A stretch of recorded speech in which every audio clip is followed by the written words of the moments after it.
Hi everyone, welcome to this month's Book of the Month battle, and where we'll be talking about Abby Green's One Night with the Enemy. I was really pleased that this book was up for discussion because I'm a massive fan of the darker end of modern romance, and this absolutely is that. And we're actually here to discuss how we think that Abby Green puts a really fantastic 21st century spin on all the timeless themes that are set up in Shakespeare's Romeo and Juliet. And to help me do this, I've drafted in Charlotte, who's our department's biggest Shakespeare fan.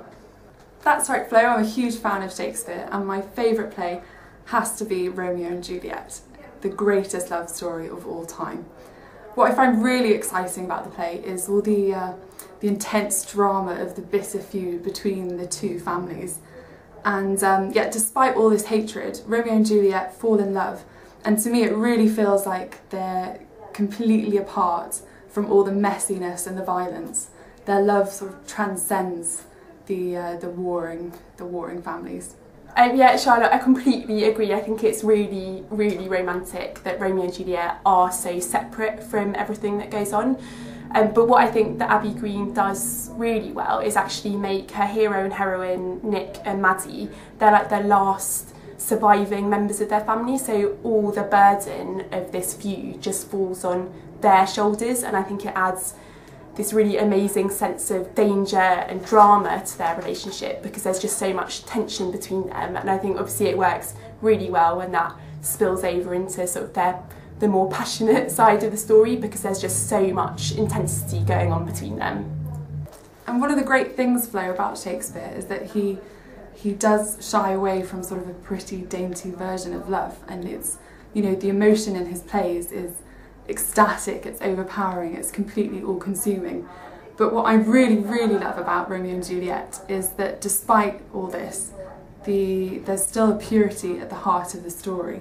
I mean, they're two very young lovers, they're probably teenagers, and they don't even have sex until they're married.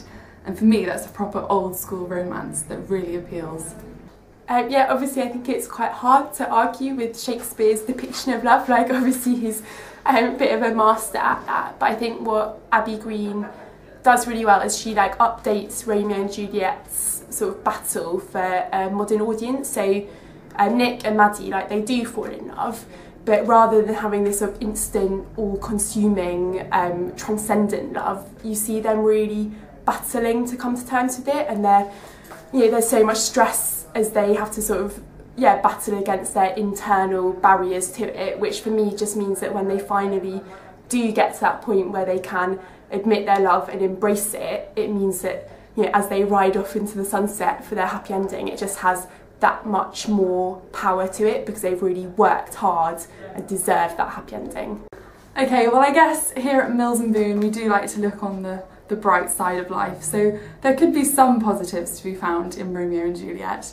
I mean, I suppose, you know, these two star-crossed lovers would rather be together in death than separated in life, and they get that in the end. And then you could also say that from these deaths, you know, the feud actually comes to an end, so the families make up. It's kind of a happy ending, isn't it?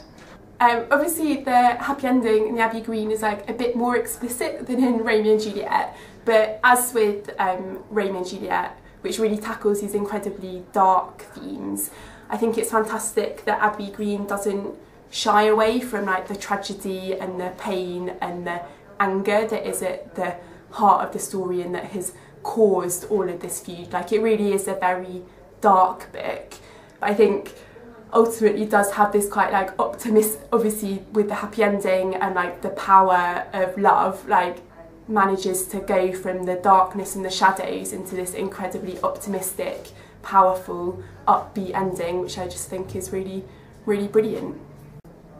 And that's what we think. Obviously these two great love stories provide very different reading experiences, but we hope you agree with us that there are some similarities to be found. We'd love to hear your thoughts, so please do get in touch.